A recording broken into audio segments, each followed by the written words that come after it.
Hello beautiful minds, welcome to achievers classes. હું છું રાહુલ રાઠોડ અને આજે આપણે શરૂ કર્યા છે એક નવું ચેપ્ટર નંબર 1 વાસ્તવિક સંખ્યાઓ. આ ચેપ્ટરની માહિતી તમે ધોરણ 6 થી મેળવતા આવ્યા છો, એટલે તમને અત્યારે પણ એવું જ લાગશે કે તમે બહુ જ ઇઝી ચેપ્ટર શીખી રહ્યા છો. તો સૌપ્રથમ આપણો આ ઇન્ટ્રોડક્શન વિડીયો છે, જેમાં આ પ્રકરણમાં આવતા મહત્વના જે સૂત્રો છે એની આપણે માહિતી મેળવીશું. તો ચાલો શરૂ કરીએ. ચેપ્ટર 1 વાસ્તવિક સંખ્યા. સૌપ્રથમ આપણે વાસ્તવિક સંખ્યાની માહિતી મેળવી લઈએ કે વાસ્તવિક સંખ્યા આપણે કોને કહીએ છીએ. તો સૌપ્રથમ જે સંખ્યા આવે એને આપણે કહીએ છીએ પ્રાકૃતિક સંખ્યાઓ. પ્રાકૃતિક સંખ્યા જે છે એની અંદર કોનો સમાવેશ થાય છે? તો પ્રાકૃતિક સંખ્યા જે છે એને અંગ્રેજીમાં આપણે કહીએ છીએ નેચરલ નંબર્સ, અને એની શરૂઆત થાય છે 1 થી.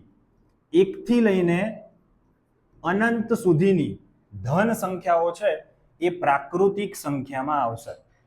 ત્યારબાદ આવે છે પૂર્ણ સંખ્યા. પૂર્ણ સંખ્યાને આપણે અંગ્રેજીમાં કહીએ છીએ હોલ નંબર્સ, અને એની શરૂઆત થાય છે 0 થી. બરાબર છે? પ્રાકૃતિક સંખ્યા છે એની અંદર ખાલી 0 ઉમેરી દઈએ એટલે પૂર્ણ સંખ્યા બને. તો 0 થી લઈને અનંત સુધીની ધન સંખ્યાઓ છે એને આપણે કહીશું પૂર્ણ સંખ્યા. પૂર્ણ સંખ્યા પછી આવે છે પૂર્ણાંક સંખ્યા. પૂર્ણાંક સંખ્યાને અંગ્રેજીમાં કહેવાય છે ઇન્ટીજર્સ. અને પૂર્ણાંક એટલે કે જેમાં પૂર્ણ અંકો આવતા હોય, બધા અંકો આવતા હોય. બરોબર છે? તો કયા બધા અંકો? તો વચ્ચે 0 આવશે, જમણી બાજુ ધન સંખ્યાઓ આવશે, અને ડાબી બાજુ ઋણ સંખ્યા આવશે. ઋણ સંખ્યાઓ પણ અનંત સુધી આવશે, અને જમણી બાજુ ધન સંખ્યાઓ પણ અનંત સુધી આવશે. આને કહેવાય પૂર્ણાંક સંખ્યાઓ. એના પછી આવે છે સમમેય સંખ્યા. સમમેય સંખ્યા કોને કહેવાય? તો સમમેય સંખ્યા એટલે કે જે સંખ્યાને આપણે p/q સ્વરૂપમાં લખી શકીએ. તો કઈ કઈ સંખ્યાઓ આવશે આમાં? તો જો 0 છે, બરોબર છે, પછી ધન સંખ્યા છે, પછી ઋણ સંખ્યા છે. હવે આ બધાના છેદમાં તો કઈ છે નહીં, તો આપણે જે લખવું એ લખી શકીએ છીએ. અહીંયા 3 લખી શકો છો, અહીંયા 5 લખી શકો છો. 0 ના છેદમાં કઈ ના હોય તો તમે 1 લખી શકો છો. જો કોઈના છેદમાં કઈ ન આપ્યું હોય તો આપણે શું લખી શકીએ છીએ? 1 લખી શકીએ. તો જો આ બધી સંખ્યા છે કયા સ્વરૂપમાં થઈ ગઈ? p/q સ્વરૂપમાં. અને જેને પણ p/q સ્વરૂપમાં લખી શકાય એને કહેવાય સમમેય સંખ્યા. એના પછી આવે છે અસમમેય સંખ્યા. આના વિશે આપણે આગળ વધારે માહિતી મેળવવાના છીએ, એટલે અત્યારે હું તમને ખાલી એટલું જ કહું છું કે અસમમેય સંખ્યા એટલે શું? તો જે સંખ્યાનું વર્ગમૂળ કાઢી શકાય નહીં એવી સંખ્યાને કહેવાય અસમમેય સંખ્યા. એના પછી આવે વાસ્તવિક સંખ્યા. વાસ્તવિક સંખ્યાને અંગ્રેજીમાં કહેવાય રિયલ નંબર. એટલે આને r વડે આપણે દર્શાવીએ છીએ. રિયલ નંબરમાં કોનો સમાવેશ થાય? તો જેટલી પણ સંખ્યાઓ છે બધી જ સંખ્યાનો સમાવેશ શેમાં થાય? વાસ્તવિક સંખ્યામાં થાય. જો અહીંયા બીજું એક વસ્તુ છે, તમને MCQમાં ખાલી જગ્યામાં આ પ્રશ્ન પૂછી શકે છે, અને બાળકો આ વસ્તુ ભૂલી જાય છે. તો આને યાદ કઈ રીતે રાખવાનું? તો યાદ એવી રીતે રાખવાનું છે કે ઉપરથી નીચે અવાય પણ નીચેથી ઉપર ના જવાય. કઈ રીતે? ધારો કે તમને પ્રશ્ન એવો પૂછે કે દરેક પ્રાકૃતિક સંખ્યા એ પૂર્ણ સંખ્યા છે? તો હા છે. કેમ? કારણ કે ઉપરથી નીચે જવાય છે. બરોબર છે? પ્રાકૃતિક સંખ્યામાં શું આવે? 1 થી લઈને અનંત સુધીની ધન સંખ્યા. તો 1 થી લઈને અનંત સુધીની ધન સંખ્યા છે એ તમે જુઓ ધ્યાનથી, પૂર્ણ સંખ્યામાં આવી જાય છે. તો પ્રાકૃતિક સંખ્યાને પૂર્ણ સંખ્યા કહેવાય, પણ પૂર્ણ સંખ્યાને પ્રાકૃતિક સંખ્યા ના કહેવાય. તો આવો પ્રશ્ન પૂછે કે દરેક પૂર્ણ સંખ્યા એ પ્રાકૃતિક સંખ્યા છે, તો શું આવશે? ખોટું. બરોબર? પણ પ્રાકૃતિક સંખ્યા છે એ પૂર્ણ સંખ્યા છે એવું કહેવાય? તો કહેવાય. સાચું છે. બરોબર? તો તમારે આટલું જ યાદ રાખવાનું કે ઉપરથી નીચે અવાશે પણ નીચેથી ઉપર ના જવાય. આવું દરેક માટે છે. દરેક પ્રાકૃતિક સંખ્યા એ પૂર્ણ સંખ્યા કહેવાય, દરેક પૂર્ણ સંખ્યા એ પૂર્ણાંક સંખ્યામાં આવશે, પૂર્ણાંક સંખ્યાઓ સમમેયમાં આવશે. પછી એ જ રીતે સમમેય અને અસમમેય બધી શેમાં આવશે? વાસ્તવિક સંખ્યામાં આવશે. દરેકે દરેક સંખ્યાનો સમાવેશ વાસ્તવિક સંખ્યામાં થાય. બરોબર છે? ચાલો આગળ જોઈએ આપણે. એના પછી આવે છે અવિભાજ્ય સંખ્યા અને વિભાજ્ય સંખ્યા. તો અવિભાજ્ય અને વિભાજ્યમાં ફરક શું છે? તો જો જે સંખ્યાને માત્ર 2 જ અવયવ હોય. કયા 2 અવયવ? તો એક 1 છે એક એ દરેક સંખ્યાનો અવયવ છે અને એ સંખ્યા પોતે, બરાબર, ધારો કે હું 2 લખું તો 2 જે છે એને તમે 1 વડે તો ભાગી જ શકો છો, એ સિવાય બીજા કોના વડે ભાગી શકાય? 2 વડે ભાગી શકાય. બીજા કોઈના પણ ઘડિયામાં 2 આવતા નથી. તો તમે આને બીજી રીતે યાદ રાખી શકો. કઈ રીતે? તો કે અવિભાજ્ય સંખ્યા કોને કહેવાય? જે સંખ્યા બીજા કોઈના પણ ઘડિયામાં ન આવે એને કેવી સંખ્યા કહેવાય? અવિભાજ્ય સંખ્યા કહેવાય. અને જે સંખ્યા બીજા કોઈના ઘડિયામાં આવે એને શું કહીશું આપણે? વિભાજ્ય સંખ્યા. હું તમને લાઈન ટુ લાઈન દરેક સંખ્યાનું બતાવું છું. જુઓ, સૌથી પહેલા ધારો કે આપણે 2 થી જ શરૂઆત કરીએ. તો જો 2 છે એ બીજા કોઈના ઘડિયામાં ના આવે, બરાબર છે? 3 ના ઘડિયામાં કદી ના આવે, કારણ કે એનાથી મોટી સંખ્યા છે એટલે એના ઘડિયામાં એ ના આવે. તો 2 કેવી થઈ ગઈ? અવિભાજ્ય સંખ્યા. પછી 3 2 ના ઘડિયામાં ના આવે. પછી એનાથી મોટા જે હોય એનામાં આવે જ નહીં, બરોબર? એટલે 3 પણ કેવી થઈ ગઈ? અવિભાજ્ય સંખ્યા. પછી આવે 4 છે એ 2 ના ઘડિયામાં આવે, 2 દુ 4, એટલે 4 કેવી સંખ્યા કહેવાશે? વિભાજ્ય સંખ્યા. એના પછી આવે 5 એ કોઈના ઘડિયામાં નહીં આવે, ખાલી 5 ના ઘડિયામાં જ 5 આવશે અને 1 ના, બીજે ક્યાંય નહીં આવે, એટલે 5 પણ કેવી છે? અવિભાજ્ય. પછી 6 2 ના ઘડિયામાં પણ આવે, 2 તરી 6 અને 3 દુ 6, એટલે 6 પણ કેવી થઈ ગઈ? વિભાજ્ય સંખ્યા. પછી 7 કોઈના ઘડિયામાં નહીં આવે એટલે અવિભાજ્ય સંખ્યા છે. 8 2 ચોક 8 અને 4 દુ 8, બીજાના ઘડિયામાં આવે છે એટલે 8 કેવી સંખ્યા થઈ ગઈ? વિભાજ્ય સંખ્યા. એના પછી 9 પણ બીજાના ઘડિયામાં આવે છે, 3 તરી 9. 10 5 દુ 10, 2 પંચા 10, તો એ પણ વિભાજ્ય થઈ. 11 એ બીજા કોઈના ઘડિયામાં નહીં આવે એટલે કેવી સંખ્યા થઈ ગઈ? અવિભાજ્ય સંખ્યા. એના પછી 12 3 ચોક 12, 6 દુ 12, તો એ વિભાજ્ય સંખ્યા છે. 13 આવશે, બીજા કોઈના ઘડિયામાં નહીં આવે એટલે એ પણ કેવી છે? અવિભાજ્ય સંખ્યા છે. પછી 14 વિભાજ્ય સંખ્યા છે, 2 સીતા 14, 7 દુ 14. 14 પછી 15 3 પંચા 15, વિભાજ્ય સંખ્યા છે. 16 ચોકો 16, વિભાજ્ય સંખ્યા છે. બરોબર, આવું આપણે ક્યાંય સુધી કરી શકીએ છીએ. પણ આપણે આ ચેપ્ટરમાં અને ધોરણ 10 માં ખાસ કેટલી અવિભાજ્ય સંખ્યાની જરૂર પડે છે? તો બહુ વધારે નથી, પણ તોય હું તમને આટલી યાદ રખાઈ લઉં છું. સૌથી પહેલા આવે 2 3, એના પછી આવે 5 7, એના પછી આવે 11 13, એના પછી આવશે 17 19, એના પછી આવે 23 અને 29, એના પછી આવે 31 અને 37, એના પછી આવે 41 43 અને 47. આપણે આટલી બધી યાદ રાખવાની જરૂર નથી, તમે ખાલી 20 સુધીની સંખ્યા પણ યાદ રાખશો તો પણ ચાલશે. હું તમને એ યાદ રહે એટલા માટે રાઇમિંગ રીતે મેં એનું બનાવ્યું છે, તો હું બોલું છું, તમારે પણ એ રિપીટ કરવાનું છે, બરાબર છે? કઈ રીતે? તો સૌપ્રથમ આવશે 2 3, એના પછી 5 7, 11 13, 17 19, 23 29, 31 37. ફરીથી એકવાર હું બોલું છું, 2 3 5 7, 11 13, 17 19, 23 29, બરાબર છે? આટલે સુધીનું આપણે અવિભાજ્ય સંખ્યાઓ છે એ યાદ રાખવાની છે. ચાલો, એના પછી આવે છે પ્રમેય 1.1, અંક ગણિતનું મૂળભૂત પ્રમેય. તો 1.1 એ શું કહે છે આપણને? તો કે કોઈ પણ વિભાજ્ય સંખ્યા, બરાબર, હમણાં જ આપણે જોયું કે વિભાજ્ય સંખ્યા એટલે કે જે બીજા કોઈના ઘડિયામાં આવે એને કહેવાય વિભાજ્ય સંખ્યા. દરેક વિભાજ્ય સંખ્યા જે છે એને તમે અવિભાજ્ય સંખ્યાઓના ગુણાકારના સ્વરૂપમાં લખી શકો છો. જેમ કે 12 એ વિભાજ્ય સંખ્યા છે, એને તમે અવિભાજ્ય સંખ્યાના ગુણાકારના સ્વરૂપમાં કઈ રીતે લખી શકો છો? તો 12 ના શું ભાગ પડે? તો કે 6 દુ 12. 6 ના શું ભાગ પડે? 2 તરી 6. તો જુઓ, છેલ્લે જે સંખ્યા તમને મળી 2 2 3, બરાબર છે? 2 ગુણ્યા 2 ગુણ્યા 3, બરાબર છે? 2 દુ 4, 4 તરી 12. તો 12 વિભાજ્ય સંખ્યા છે, પણ એ વિભાજ્ય સંખ્યાને આપણે અવિભાજ્ય સંખ્યાઓના ગુણાકારના સ્વરૂપમાં લખી શકીએ છીએ, બરાબર છે? એને શું કહેવાય? પ્રમેય 1.1, અંક ગણિતનું મૂળભૂત પ્રમેય. બરાબર, અહીંયા લખ્યું છે, ફરીથી વાંચું છું. દરેક વિભાજ્ય સંખ્યાને એના અવયવના ક્રમને અવગણીને અવિભાજ્ય સંખ્યાઓના ગુણાકાર તરીકે અનન્ય રીતે લખી શકાય છે. બરાબર છે, આ છે પ્રમેય 1.1. ત્યાર પછી આવે છે ગુસા અને લસા. બરાબર, આ પણ તમે ધોરણ 6 થી ભણતા આવ્યા છો.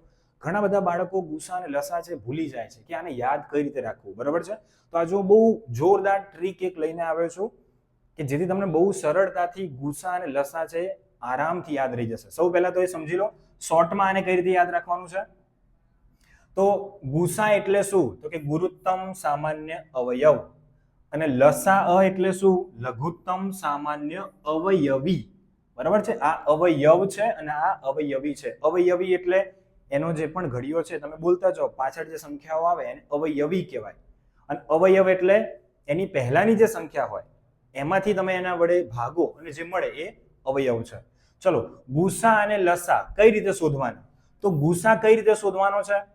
તો એક વસ્તુ યાદ રાખવાની કે ભાઈ કોમન જે સંખ્યાઓ હોય એ તમારે લેવાની છે, અને કોમનમાં પણ કઈ લેવાની? તો કે જે નાની ઘાત આવે ને એ લેવાની. ગુસા કઈ રીતે આવશે?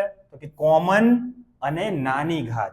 લસા કઈ રીતે આવે? તો કે લસામાં બધું જ તમારે લેવાનું રહેશે, પણ જ્યારે કોમન આવે કઈ, તો કોમનમાં કઈ ઘાત વાપરવાની રહેશે તમારે? મોટી ઘાત. બરાબર છે, કોમનમાં જે પણ મોટી ઘાત હોય એ તમારે લખવાનું રહે. બરાબર છે, પણ આ વસ્તુ તમે શોર્ટમાં યાદ રાખી લીધું છે, પણ આને બીજી રીતે કઈ રીતે યાદ રાખવું? તો એક સ્ટોરી મેં બનાવી છે, સ્ટોરીથી હું તમને સમજાવું છું, કારણ કે ઉદાહરણ વગર આપણને કોઈ વસ્તુ યાદ ના રહે. સ્ટોરી શું છે? તો જો એક માણસ છે જે શું કરી રહ્યો છે? ગુસ્સો કરી રહ્યો છે. કોના ઉપર ગુસ્સો કરે છે? કોમન મેન પર. કોમન મેન તમને કેવો દેખાઈ રહ્યો છે? નાનો દેખાય છે. તો ગુસ્સો કોના પર થઈ રહ્યો છે? કોમન મેન પર. કોમન મેન કેવો છે? નાનો છે. તો જ્યારે પણ ગુસા લેવાનો આવે તો ગુસા કોનો લેવાનો થાય? તમારે જે કોમન હોય એનો તમારે ગુસા લેવાનો. અને કોમનમાં પણ શું? તો કે જે કેવું હોય?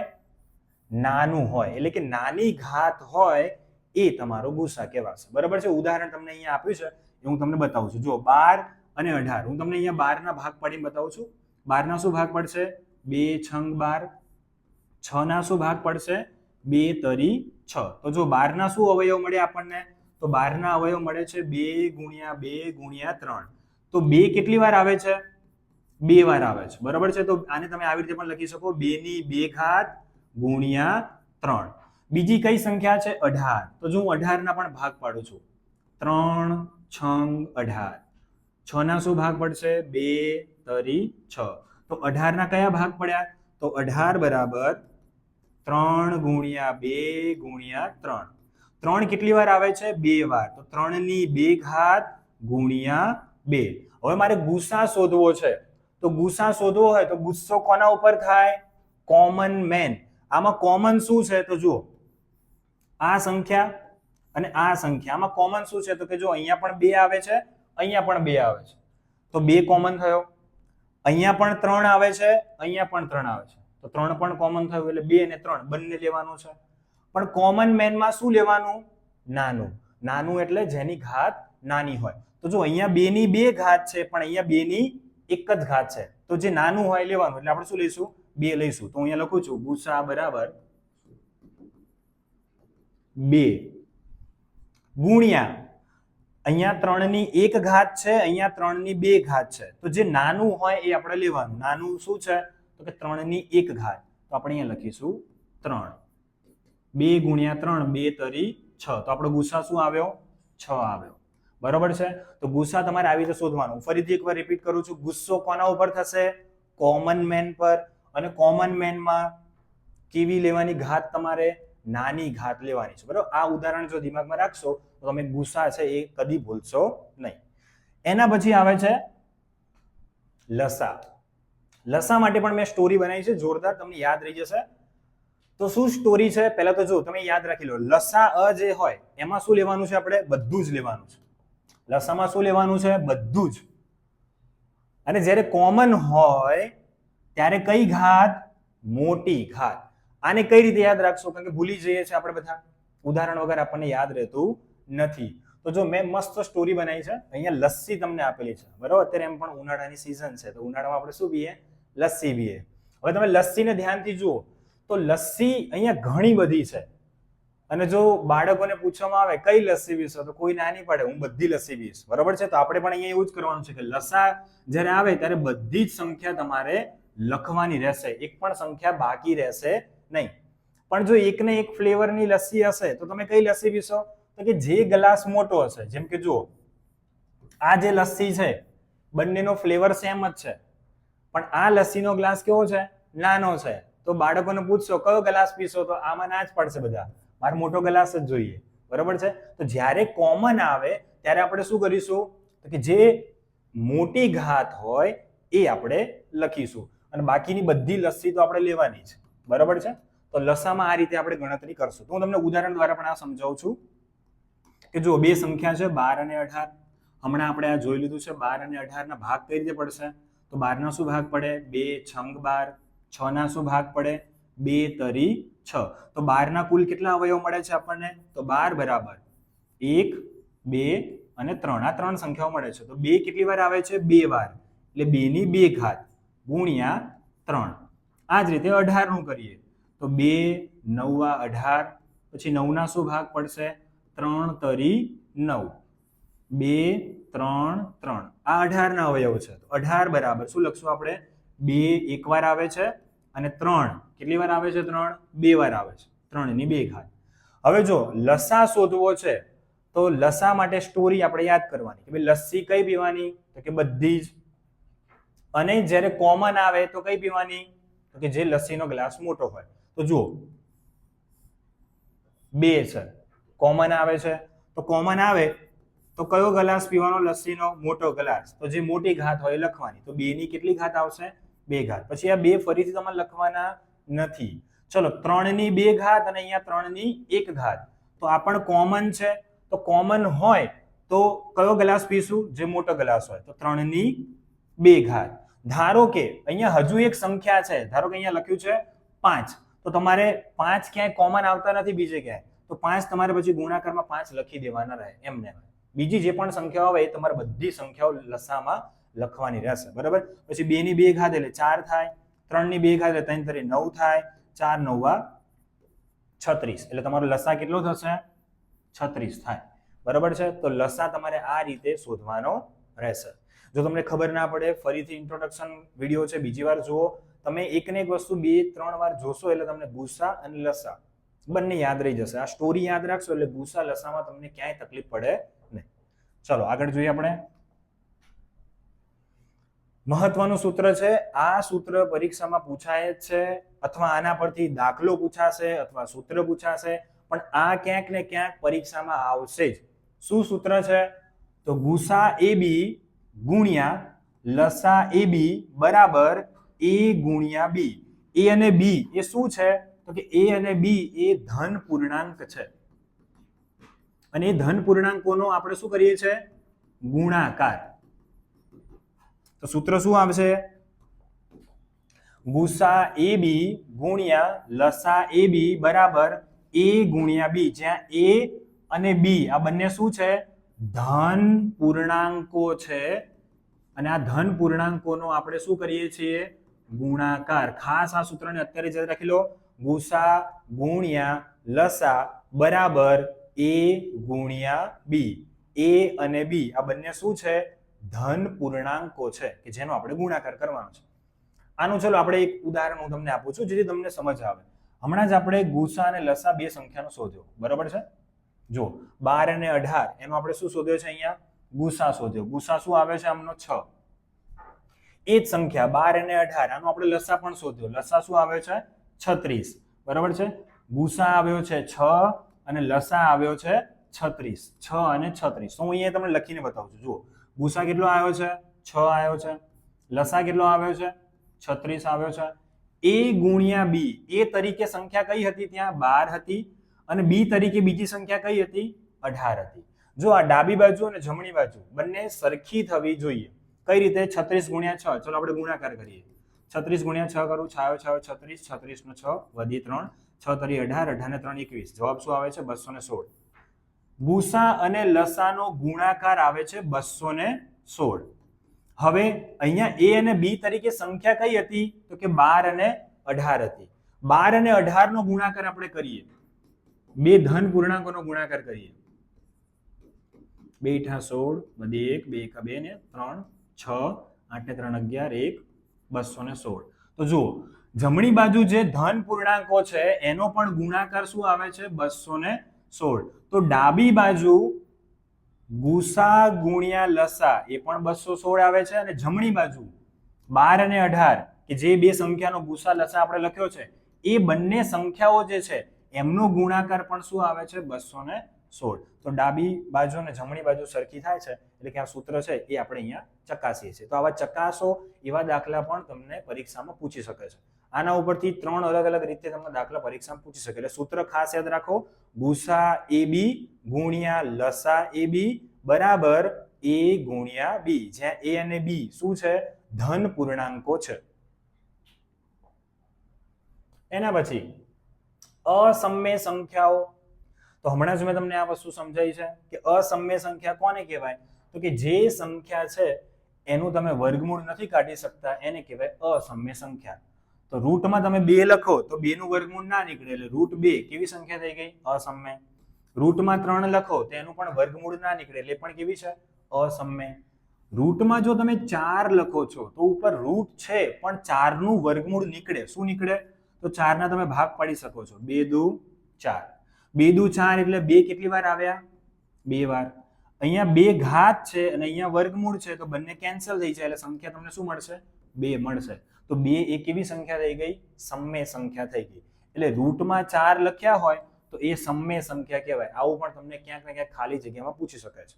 રૂટમાં 5 લખો વર્ગમૂળ ના નીકળે અસમય સંખ્યા.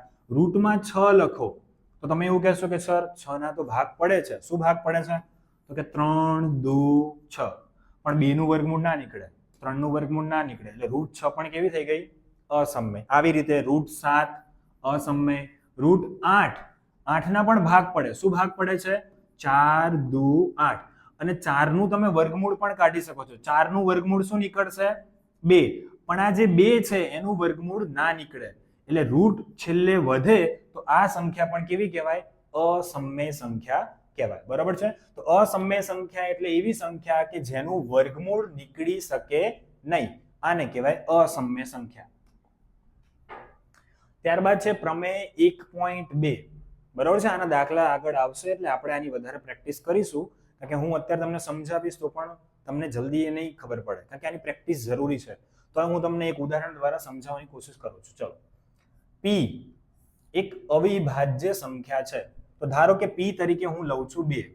બરાબર, 2 અવિભાજ્ય સંખ્યા છે અને ધન પૂર્ણાંક A તરીકે ધારો કે હું કોઈ સંખ્યા લઈ લઉં છું. ચલો, અહીંયા શું લખ્યું છે a સ્ક્વેર એ P વડે વિભાજ્ય છે, તો હું a સ્ક્વેર માટે લઉં છું સંખ્યા. a સ્ક્વેર તરીકે ધારો કે હું લઉં છું 16. તો a નો સ્ક્વેર 16 લીધો તો હું જો a લખું તો 16 નું વર્ગમૂળ કેટલું થશે 4 થશે. આનો અર્થ શું છે, તો કે a સ્ક્વેર એ P વડે વિભાજ્ય હોય. a સ્ક્વેર મતલબ કોણ 16. 16 એ P વડે વિભાજ્ય છે. P વડે એટલે કોના વડે 2 વડે. જો 16 ને તમે 2 વડે ભાગી શકો છો, 2 * 16. તો જો 16 ને 2 વડે ભાગી શકાય તો 16 નું જે વર્ગમૂળ છે એટલે કે 4, એ 4 ને પણ તમે 2 વડે ભાગી શકો છો. 2 દુ 4. બરાબર છે. એટલે આનો અર્થ એવો થયો કે a સ્ક્વેર ને જો P વડે ભાગી શકાય એટલે કે જો a સ્ક્વેર P વડે વિભાજ્ય હોય તો a સ્ક્વેર નું તમે વર્ગમૂળ કાઢો એટલે કે તમને શું મળશે a મળશે. તો a પણ P વડે શું હશે વિભાજ્ય હોય. આ છે પ્રમેય 1.2. આના પણ દાખલા આવશે સ્વાધ્યાય 1.2 ની અંદર, તો આ પણ ત્યારે આપણે પ્રેક્ટિસ કરીશું એટલે આપણને ખબર પડી જશે. બરાબર છે. ચલો, તો આ હતો આપણો ઇન્ટ્રોડક્શન વિડીયો. ઇન્ટ્રોડક્શન વિડીયોને તમે ખાસ 2 થી 3 વાર જુઓ જેથી તમને આ ચેપ્ટરમાં આવતા બધા જ કોન્સેપ્ટ છે એની માહિતી મળી જાય. ચલો, હવે આપણે મળીએ નેક્સ્ટ વિડીયોમાં. સ્વાધ્યાય 1.1 થી આપણે શરૂઆત કરીશું. ત્યાં સુધી આવજો. જય હિન્દ, જય ભારત.